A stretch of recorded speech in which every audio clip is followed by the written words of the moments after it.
శంభో హర మహాదేవ. ఏమిటయ్యా నీ ముష్టికే వేళ పడలేదా? నేను ముష్టికి రాలేదమ్మా, చుట్టానికి వచ్చావు. అది కాదు తల్లి, అతి ప్రాచీనము అతి పవిత్రమైన శ్రీశైల దేవాలయం శిథిలావస్థలో ఉంది.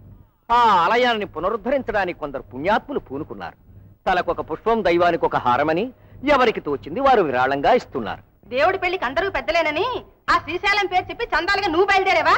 అదేమిటమ్మా, అందరూ అందలమెక్కి కూర్చుంటే మోసేదెవరని ఎవరో ఒకరు పూనుకోకపోతే ఆ దేవుడే దిగొచ్చి అడుగుతాడా తల్లి?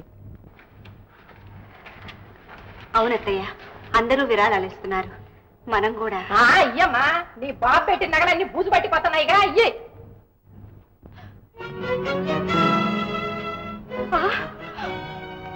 అయ్యో అయ్యో అయ్యో అయ్యో.